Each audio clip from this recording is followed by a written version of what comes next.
Sergeant Richard Scott never imagined that a routine patrol during a sudden snowstorm would turn into the most terrifying night of his career. Out of the swirling white came a tiny puppy, shivering, crying, refusing to let him pass. Hey there, At little first, he thought it was simply safe cold or lost. But when the pup began pulling him urgently toward the frozen woods, Scott sensed something was terribly wrong. What he discovered hidden in the icy darkness left him breathless and turned his face pale. A heartbreaking fight for survival. A mother's desperate plea and a loyalty so fierce it would shatter his carefully controlled walls. This was no ordinary call. It was a moment that would change everything. Where are you watching from? Drop your location in the comments below. And if you love heartwarming rescue stories like this one, don't forget to subscribe and hit that notification bell so you never miss another incredible tale of courage, loyalty, and second chances. Trust us, you'll want to see what happens next. The afternoon sky had darkened early, heavy clouds releasing fat snowflakes that blanketed the quiet streets in white. Sergeant Richard Scott adjusted his patrol cap as he completed the final check of his sector. It had been a controlled shift, exactly as he preferred. No incidents, no disruptions, just the methodical calm every disciplined officer maintained through procedure and routine. He exhaled steadily, his breath forming clouds in the frigid air, ready to return to the station after hours of monitoring the increasingly hazardous roads. But just as he turned back toward his patrol car, something caught his attention in the growing storm. At first, it was nothing more than a faint sound beneath the whisper of falling snow. Scott paused, his posture straightening, his instincts sharpened from years of service. From the edge of the snow-covered road, a tiny figure appeared. Small, trembling, its little paws struggling through powder as it pushed forward. A puppy, barely weeks old, with a dark coat dusted white and eyes that gleamed with desperate intensity. Scott stood motionless, his brow furrowing. Puppies weren't seen out here, especially not alone in a snowstorm. He crouched slightly, his gloved hand instinctively moving toward the radio on his chest. "What are you doing out here?" he said quietly, his voice measured, professional. To his surprise, the puppy didn't retreat. Instead, it stumbled directly toward him, its tiny legs moving with clumsy but unmistakable determination. It stopped just feet away, lifted its small head, and released a piercing whimper that cut through the muffled silence of the snow. Something about that sound made Scott's chest tighten unexpectedly. He extended a hand, but before he could make contact, the puppy spun around and trotted several steps away through the deepening snow, then stopped, turning back as if demanding he follow. Scott's jaw tensed. "You need shelter, not a guide," he muttered, half expecting the animal to give up and seek warmth. But it didn't. Instead, it barked, a sharp, urgent sound that seemed too loud for such a small creature in the vast, snow-silenced landscape, and then pressed forward again, glancing back with undeniable urgency in its gaze. Scott exhaled slowly, shaking his head. Persistent. But there was something fundamentally different about this persistence. This wasn't the erratic behavior of a lost stray seeking food or human comfort. No, this puppy had purpose, intent, and for reasons he couldn't rationally explain, Sergeant Richard Scott felt a cold sense of dread begin to settle over him. Scott followed the pup several cautious paces, expecting it to lose focus like any frightened young animal. But to his growing unease, the small creature didn't waver. Instead, it stopped abruptly, turned its head, and fixed its eyes on him with startling focus, a gaze far too deliberate, too knowing for such a young pup. Then, with another sharp bark, it bolted ahead through the snow, pausing only when Scott hesitated. It was as though the tiny animal refused to continue unless he came with it. His hand rested on his duty belt, his mind working through possibilities. Something about this behavior violated every pattern he'd observed. Strays typically begged, circled vehicles for warmth, or fled when approached by uniformed officers. But this one wanted neither food nor rescue. It wanted action. It wasn't wandering lost through a storm. It was leading him somewhere. And whatever waited at the end of that path, Scott knew with growing certainty, was a matter of life and death. Scott took another step forward, and the puppy immediately responded, bounding through the snow with renewed energy. Its small body created a zigzag trail through the white powder, but every few yards it would stop, turn completely around, and fix those dark eyes on him with an intensity that seemed impossible for such a young creature. "All right," Scott muttered, his boots crunching through the fresh accumulation. "Show me what's so important." The puppy yipped, a sound of acknowledgement almost, and continued its determined path away from the main road. Scott followed, his hand reflexively checking his radio, his flashlight, the familiar weight of his equipment belt. His training screamed at him to log this, to report his position, to follow protocol for investigating unusual situations during hazardous weather conditions. But something deeper, something instinctual, kept him moving forward in silence. The puppy's urgency was palpable. It wasn't the playful energy of a young dog exploring its world. This was focused, driven, almost frantic. Every time Scott slowed to assess his surroundings, the small animal would release a sharp bark that cut through the falling snow like a command. "Keep moving. Hurry." They moved farther from the patrol route, the residential streets giving way to the wooded outskirts where the town blurred into wilderness. The snowfall thickened, reducing visibility to mere yards ahead. Scott's breath came in steady clouds, his body automatically adjusting to the cold, but his mind was racing through scenarios. Lost sibling, injured owner, abandoned litter. None of it felt right. The puppy glanced back again, and this time Scott saw something in its expression that made his stomach tighten. It wasn't fear he saw there, it was desperation. This tiny creature, barely old enough to be away from its mother, was operating on pure survival instinct. And that instinct had chosen him. Scott had spent 15 years in law enforcement. He'd learned to trust the feeling in his gut when something was wrong, that subtle shift in the air before a situation turned dangerous. It had saved his life twice and countless civilians more times than he could count. That same feeling now settled over him like a second skin, cold and insistent. Something isn't right. The puppy reached the tree line and stopped, turning to face him fully. Snow collected on its small head, making it appear even more fragile against the darkening woods beyond. It released a sound Scott had never heard from a dog before, a pleading, almost human cry that seemed to carry the weight of something far beyond its tiny frame. Then it disappeared into the trees. Scott stood at the edge, staring into the shadows where the last of the daylight struggled to penetrate.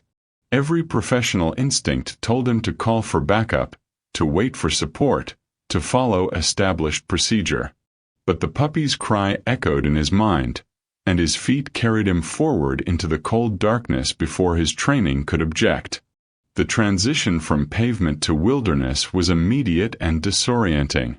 One moment Scott's boots found solid footing on snow-covered asphalt. The next they sank into deeper powder cushioned by frozen undergrowth. The trees closed around him like walls, their bare branches creating a skeletal canopy that filtered the already dim light into something closer to dusk. The puppy moved with surprising confidence through terrain that should have been impossible for its size. It wove between tree trunks and over hidden roots, occasionally sinking chest deep into drifts before struggling forward with single-minded determination. Scott followed the small dark shape, his flashlight beam cutting through the swirling snow. He knew this area. Every officer in the department knew it. The old Miller property stretched for nearly 40 acres of neglected woodland, bordered by rusted fence posts and posted with faded "no trespassing" signs that dated back decades. The family had abandoned it years ago, leaving it to become a tangle of overgrown trails and collapsed outbuildings. Local kids told stories about it, the usual teenage folklore about haunted woods and forgotten graves. The department avoided it unless absolutely necessary. The terrain was treacherous, the property lines disputed, and the legal complications of accessing private land without cause weren't worth the headache. Scott slowed, his jaw tightening. "This is far enough," he called out, his voice firm despite the doubt creeping into his mind. The puppy stopped immediately, turning to face him. For a moment they simply stared at each other through the falling snow, the veteran sergeant and the desperate animal. Then the puppy opened its mouth and released a cry so sharp, so piercing with urgency, that Scott actually flinched. It wasn't a bark. It was a scream. The sound tore through the quiet woods, carrying an emotion so raw that Scott felt it in his chest like a physical blow. The puppy didn't wait for his response. It spun and plunged deeper into the trees, its small form nearly disappearing in the thickening storm. Scott's hand moved to his radio. He should call this in. His location, his situation, his intention to proceed into restricted territory. Every regulation demanded it. Every lesson from the academy, every departmental policy, every procedure manual insisted on backup, on communication, on following the chain of command. But that cry still echoed in his ears. He released the radio and moved forward, pushing through branches that dumped their snow burden across his shoulders. The cold bit at his exposed skin, his breath coming harder now as he climbed over fallen logs and navigated around dense thickets. The puppy stayed barely visible ahead, a dark spot against white, leading him deeper into territory he'd never had reason to enter. The woods grew denser, quieter. Even the wind seemed to die here, leaving only the soft whisper of falling snow and his own labored breathing. Scott's unease crystallized into something sharper, something that made his hand drift toward his sidearm not from threat, but from the primal human need for reassurance in the face of the unknown. Somewhere ahead, in this frozen wilderness, something waited, and the puppy refused to let him turn back. The silence pressed against Scott's ears like a physical presence. No birds called from the bare branches.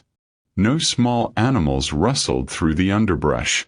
Even the wind had abandoned this part of the woods, leaving only the muffled crunch of his boots breaking through the snow's frozen crust and the occasional soft thud of accumulated powder sliding from overladen branches. The puppy had slowed now, its frantic pace giving way to something more cautious. It moved forward in careful steps, its head low, glancing back at Scott with increasing frequency. The urgency remained in its eyes, but something else had joined it, something that looked disturbingly like fear. Scott's breath formed thick clouds in the frigid air. The temperature had dropped noticeably as they descended into this hollow, as if the cold itself pooled here in the depression between hills.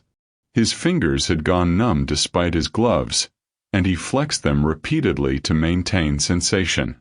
The familiar weight of his equipment felt heavier with each step, his body burning energy just to stay warm. How far had they come? A quarter mile. Half. The trees all looked the same now, twisted and dark against the white. He'd lost his bearings completely, trusting only the puppy's lead and his own ability to backtrack through the snow when this was over. When this is over. The thought felt hollow, premature. The puppy stopped abruptly, its small body going rigid. Its ears, still too large for its head, swiveled forward, locked on something Scott couldn't yet see.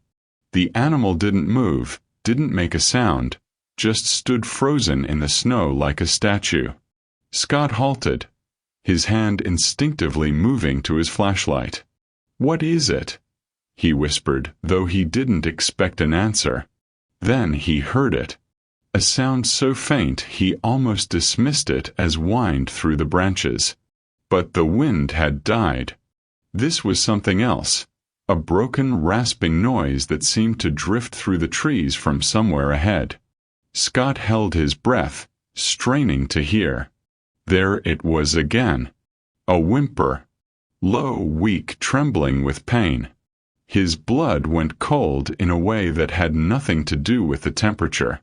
That sound hadn't come from the puppy. The small animal stood silent beside him, its eyes fixed on the darkness ahead. This was something larger, something hurt, something suffering in the frozen wilderness. Scott slowed, his jaw tightening. "This is far enough," he called out, his voice firm despite the doubt creeping into his mind. The puppy stopped immediately, turning to face him. For a moment they simply stared at each other through the falling snow, the veteran sergeant and the desperate animal. Then the puppy opened its mouth and released a cry so sharp, so piercing with urgency, that Scott actually flinched. It wasn't a bark. It was a scream. The sound tore through the quiet woods, carrying an emotion so raw that Scott felt it in his chest like a physical blow. The puppy didn't wait for his response.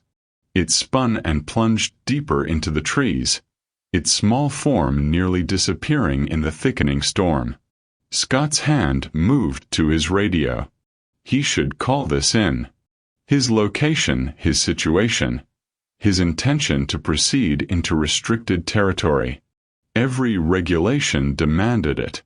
Every lesson from the academy, every departmental policy, every procedure manual insisted on backup, on communication, on following the chain of command. But that cry still echoed in his ears. He released the radio and moved forward, pushing through branches that dumped their snow burden across his shoulders. The cold bit at his exposed skin, his breath coming harder now as he climbed over fallen logs and navigated around dense thickets. The puppy stayed barely visible ahead, a dark spot against white, leading him deeper into territory he'd never had reason to enter. The woods grew denser, quieter.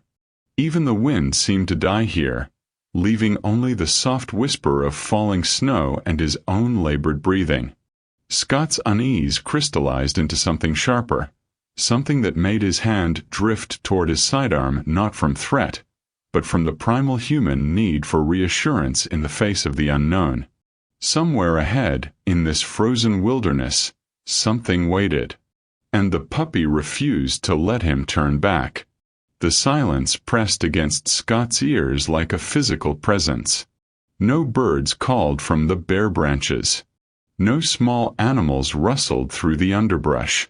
Even the wind had abandoned this part of the woods, leaving only the muffled crunch of his boots breaking through the snow's frozen crust and the occasional soft thud of accumulated powder sliding from overladen branches.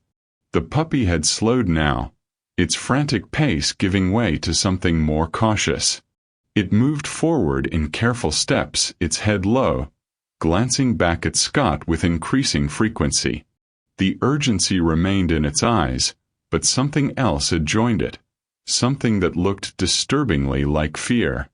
Scott's breath formed thick clouds in the frigid air. The temperature had dropped noticeably as they descended into this hollow, as if the cold itself pooled here in the depression between hills. His fingers had gone numb despite his gloves, and he flexed them repeatedly to maintain sensation. The familiar weight of his equipment felt heavier with each step, his body burning energy just to stay warm. How far had they come? A quarter mile. Half.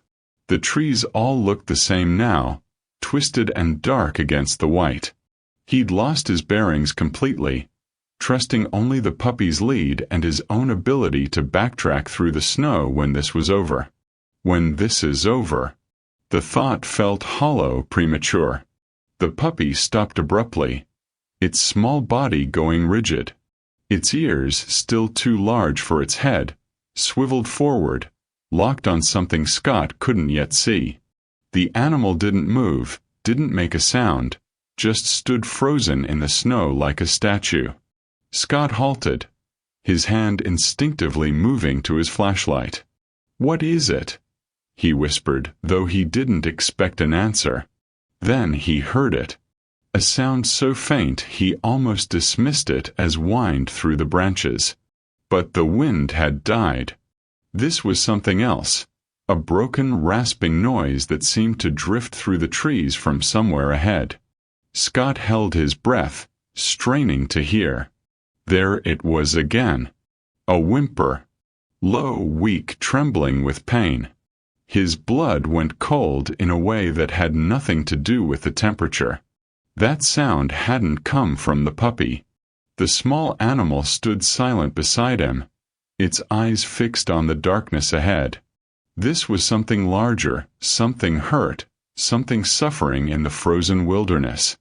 The whimper came again, longer this time, and Scott heard the raw agony threaded through it. Whatever made that sound was in serious distress, the kind of pain that stripped away everything but the most basic need to cry out, to beg for relief that might never come. Scott's training kicked in automatically. His hand went to his radio, but he paused before keying the microphone. What would he even say? He didn't know what he'd found yet. Didn't know if it was animal or... The whimper rose again, weaker now, fading into a silence somehow worse than the sound itself. The puppy looked up at him, then back toward the source of the cry. In its eyes, Scott saw the terrible truth. They were running out of time. Scott raised his flashlight, the beam cutting through the darkness in a narrow cone of white light. He swept it slowly across the area where the whimper had originated, his heart hammering against his ribs. The light found her. A large dog, shepherd mix, maybe 80 pounds, lay on her side in a shallow depression beneath a cluster of fallen branches. Her dark coat was matted with snow and something darker, something that had spread across the white ground in a pattern that made Scott's stomach drop. Blood. Too much blood. Jesus, he breathed, moving forward instinctively. The mother dog's head lifted slightly at his approach, her eyes finding his in the flashlight beam. There was no aggression there, no warning growl or bared teeth. Only exhaustion and pain so profound it seemed to radiate from her like heat. Her breathing came in shallow, rapid pants that created small clouds of vapor in the frigid air. Scott dropped to one knee beside her, his training taking over even as his mind reeled.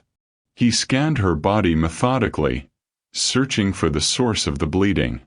The puppy pressed against his leg, whimpering softly now, its small body trembling. Then Scott saw it, and the blood drained from his face. Her rear leg was mangled, caught in what looked like an old steel trap, the kind that had been illegal for years but still littered forgotten properties like deadly relics. The rusted jaws had clamped through fur and flesh, possibly down to bone.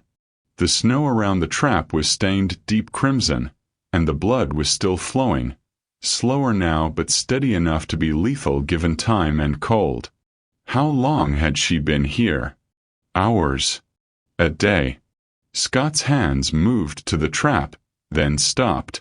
He'd seen these before, knew their reputation. Release them wrong and they could snap shut again, or spring open with enough force to break fingers. And moving her leg before stabilizing it could cause more damage, more bleeding. But leaving her here wasn't an option. He looked at the mother dog's face again, saw the way her eyes had dulled, the way her breathing had become more labored even in the few seconds he'd been assessing the situation. Hypothermia and blood loss were killing her. Not quickly, but inevitably unless... The puppy nudged his hand with its cold nose, then moved to its mother's face, licking at her muzzle with desperate affection. The mother's tail twitched once, a weak acknowledgement. Scott understood then, with crystalline clarity, what had happened. This tiny creature had traveled through a snowstorm, through treacherous terrain, had searched until it found help, had refused to give up, refused to let its mother die alone in the frozen darkness. The courage of that, the sheer determination, staggered him. His hands were shaking as he reached for his radio. Not from the cold this time. From the weight of what he'd found, and the terrible certainty that every second he delayed brought this mother closer to death. "Dispatch, this is Scott," he said, his voice rough. "I need emergency animal services. Now." The radio crackled with static before the dispatcher's voice came through, professional and distant. "Copy that, Scott. What's your exact location?" Scott looked around at the featureless woods, the darkness, the snow that obscured any landmarks. "Miller property. Eastern section, I think. Heavy woods, approximately half-mile from Ridgeway access point." A pause. "Scott, that's private property and unmapped terrain. Animal services will need to coordinate with." "How long?" Scott cut her off, his voice sharp. Another pause, longer this time. He could hear keyboard clicks in the background. "Best estimate is 2 hours. They're dealing with a multi-car on Highway 9, and the roads are deteriorating. We can try to expedite, but 2 hours." Scott looked down at the mother dog. Her breathing had become more shallow, her eyes half closed.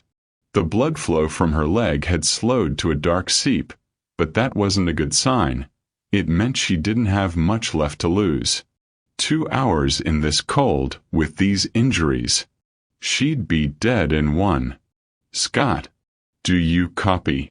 He released the radio button without responding, his mind racing through calculations he'd never been trained to make. Wait for help and watch her die, or act now and risk making everything worse. The puppy whimpered, pressing its small body against its mother's neck. Scott made his decision. He stripped off his jacket despite the immediate bite of cold against his uniform shirt, draping the heavy coat over the mother dog's torso. She needed the warmth more than he did. Then he knelt beside the trap, examining it in the harsh flashlight beam. Old steel, rusted but still wickedly strong. A compression spring mechanism with a release lever on each side. He'd need to press both simultaneously while pulling her leg free. And he'd need to do it without causing more damage to the mangled limb. "Easy, girl," he murmured, positioning his hands on the cold metal. "I've got you." He pressed down on the first lever. The spring resisted, decades of rust fighting against him. His fingers screamed in protest, his grip slipping on the icy metal. He adjusted, braced his weight, and pushed harder. The lever moved a fraction of an inch. Scott gritted his teeth and threw his full strength into it, his shoulder muscles burning as he forced the mechanism down.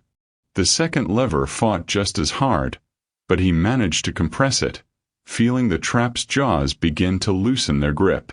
The mother dog whimpered, a sound of pure agony that nearly broke his focus. "Almost there," he gasped, sweat mixing with melting snow on his face despite the freezing temperature. His arms shook with the effort of holding both levers down while trying to ease her leg free with minute movements of his body. The trap's jaws separated another inch. Then another. With a final surge of effort that left him gasping, Scott wrenched the mechanism fully open and carefully pulled her leg free from the steel teeth. The trap fell away with a metallic clang that echoed through the silent woods. Scott immediately wrapped the wounded leg with his uniform shirt, tearing it free with shaking hands and binding the fabric tight enough to slow the bleeding but not cut off circulation. It was crude field medicine, but it would have to do. Now came the hardest part. The mother dog was massive up close, her frame thick with muscle beneath the matted fur. 80 pounds, maybe more. Dead weight made heavier by injury and exhaustion. Scott slid his arms beneath her body, one under her shoulders, one supporting her hindquarters, careful to keep pressure off the mangled leg. On 3, he told himself. 1, 2. He lifted. Pain shot through his lower back immediately, his muscles protesting the awkward angle and unexpected weight. The mother dog's head lolled against his chest, her breathing rapid and shallow against his neck. She was frighteningly cold despite his jacket draped over her body temperature dropping toward dangerous levels. Scott adjusted his grip, cradling her as securely as he could, and took his first step back toward civilization. His boot immediately slipped on hidden ice beneath the snow. He caught himself, barely, his knee slamming into a buried root. The impact sent fresh jolts of pain through his legs, but he held on, refusing to drop her. The puppy materialized at his feet, yipping frantically, dancing ahead through the snow before circling back. It seemed to understand they were finally moving in the right direction, finally escaping this frozen trap. "Lead the way," Scott gasped, his breath coming hard already. The journey back was a nightmare of endurance. Every step required complete focus, testing the ground before committing his weight, navigating around obstacles he could barely see in the darkness, adjusting his grip constantly as his arms began to scream in protest. The mother dog's weight seemed to double with each passing minute, gravity becoming his enemy. His shoulders burned. His biceps trembled. His back felt like it might give out entirely. The puppy stayed close, its small form a dark beacon in the snow, barking encouragement or warning whenever Scott's pace slowed too much. The tiny creature's energy seemed limitless, born of desperation and hope. Scott lost track of time. There was only the next step, the next breath, the next adjustment of his grip as his fingers went numb. Sweat soaked his undershirt despite the cold, his body generating heat through sheer exertion. The mother dog's breathing remained shallow against his chest, still alive, still fighting, but fading. "Stay with me," he muttered through gritted teeth. "Stay with me." Branches tore at his face. His boots punched through the snow's crust with each step, making him lift his knees high, burning his thighs. The darkness seemed endless, the trees crowding closer, mocking his efforts. Then, through the skeletal branches ahead, he saw it, the faint glow of a streetlight marking the edge of the woods. The puppy saw it too and burst forward with renewed energy, its victorious barks cutting through the night. Almost there. Scott broke through the tree line and stumbled onto the roadway, his legs nearly giving out as his boots hit solid pavement. The mother dog's weight had become unbearable, his arms locked in a grip he wasn't sure he could release even if he wanted to. But it was her breathing that terrified him most, so shallow now that he had to press his cheek against her chest to confirm she was still drawing air. The patrol car sat exactly where he'd left it, covered in a fresh layer of snow that glowed orange under the streetlight. Scott lurched toward it, the puppy scrambling alongside him, its small paws slipping on the icy road. He wrenched open the back door with his elbow and lowered the mother dog as gently as his shaking arms would allow across the seat. She didn't respond, didn't move, her body limp and cold. The puppy leaped in immediately, pressing against its mother's face, licking frantically, whimpering with increasing desperation. Scott slammed the door and threw himself into the driver's seat, his frozen fingers fumbling with the keys. The engine roared to life. He hit the lights and siren simultaneously, the sudden wail cutting through the quiet night like a scream. The tires spun on the snow-packed road before catching. Scott didn't ease into the acceleration. He floored it, the patrol car fishtailing before straightening out. His hands gripped the wheel so tight his knuckles went white. His entire focus narrowed to the road ahead and the shallow breathing behind him. Ridgeway Veterinary Emergency was 12 minutes away on a good day. Scott intended to make it in 6. The car slid through the first intersection, the siren scattering what little traffic remained on the hazardous roads. Scott's heart hammered against his ribs, his breath coming in short gasps that had nothing to do with physical exertion and everything to do with the paralyzing fear that he was already too late. "Hold on," he said, his voice cracking. "Just hold on." The puppy's whimpers filled the car, a sound of pure anguish that tore at something deep in Scott's chest. He pushed the accelerator harder, the speedometer climbing past what was remotely safe in these conditions. The veterinary clinic's lights appeared like a beacon through the falling snow. Scott cranked the wheel, the car sliding into the parking lot in a spray of slush. He was out before the vehicle fully stopped, ripping open the back door and gathering the mother dog into his arms one more time.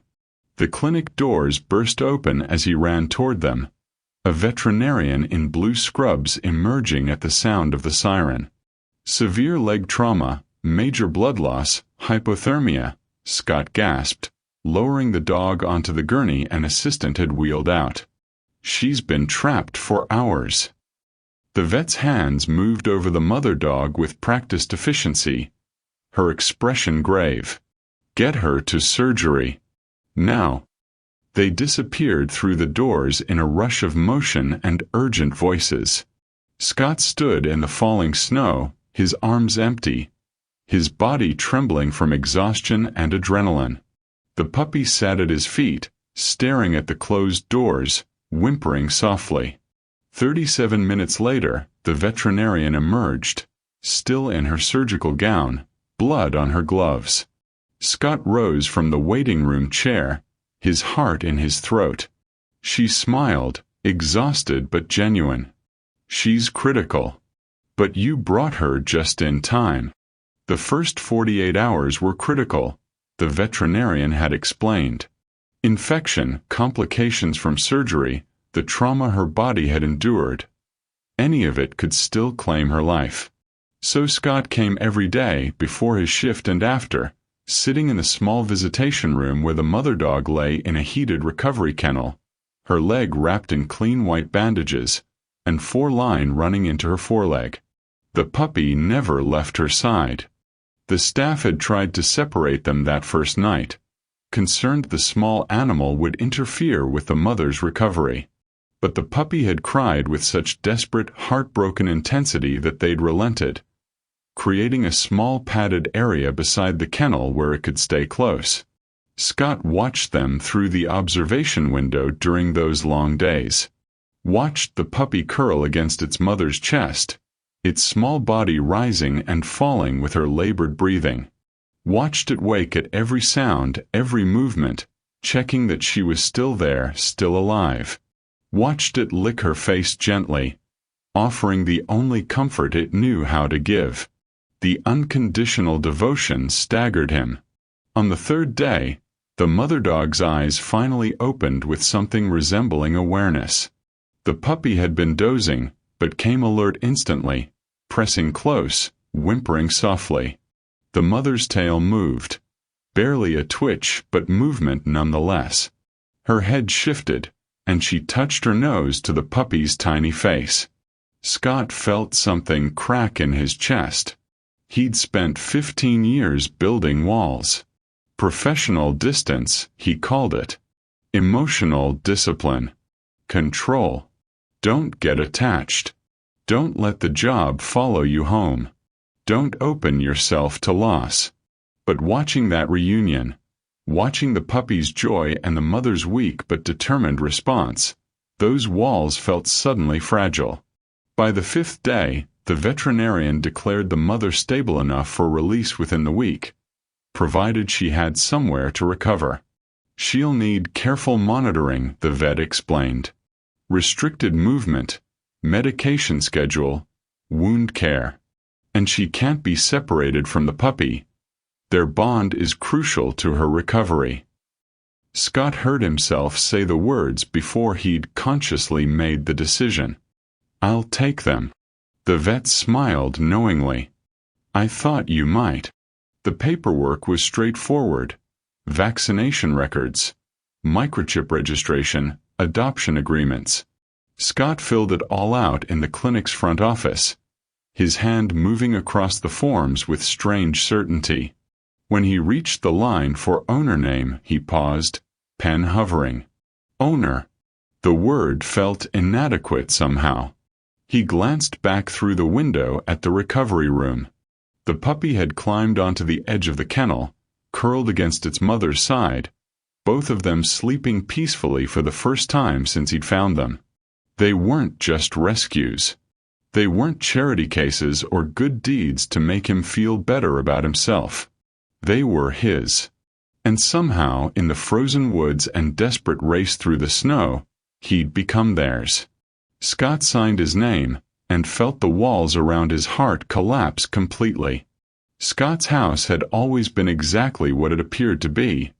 Functional, orderly, empty.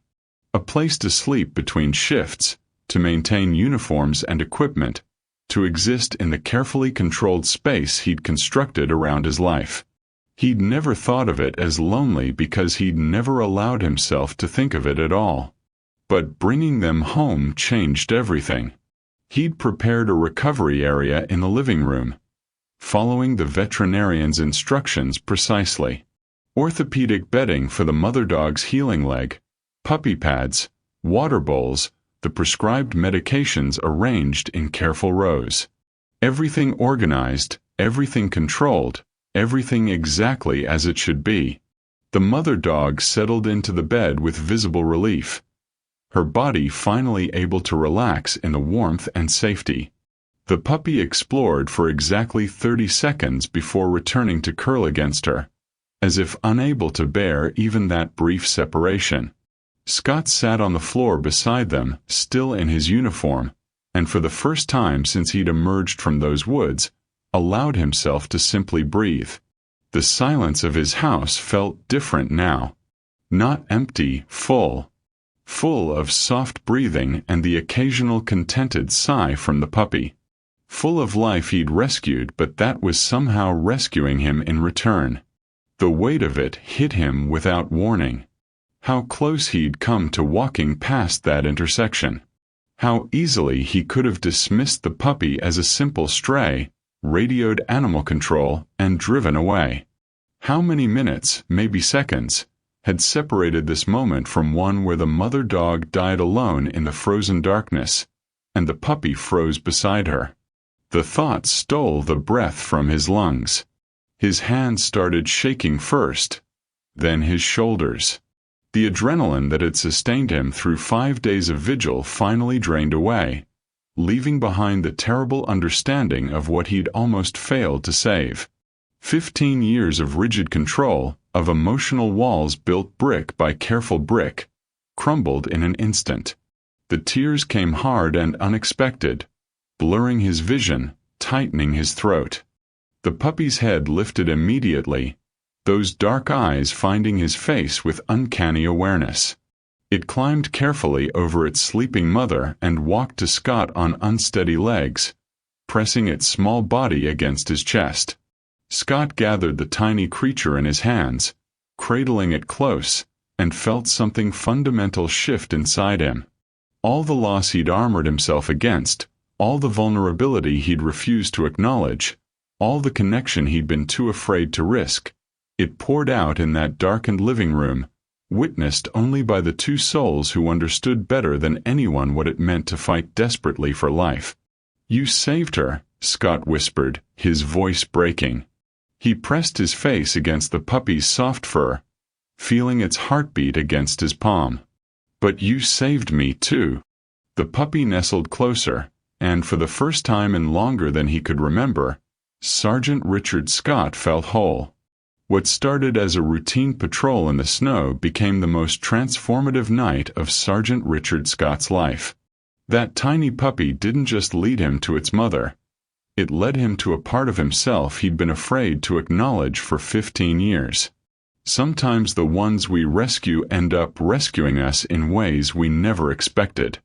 If this story touched your heart, please hit that subscribe button and turn on notifications so you never miss another incredible rescue story. These moments of courage, loyalty, and second chances deserve to be shared. And don't go anywhere yet. Click on the next video to watch another heartwarming tale of an unlikely hero who refused to give up. Trust me, you won't want to miss it. Drop a comment below and tell us, what would you have done in Sergeant Scott's situation? Have you ever been rescued by someone you thought you were saving? Thanks for watching, and remember, sometimes the smallest acts of courage create the biggest miracles. See you in the next one.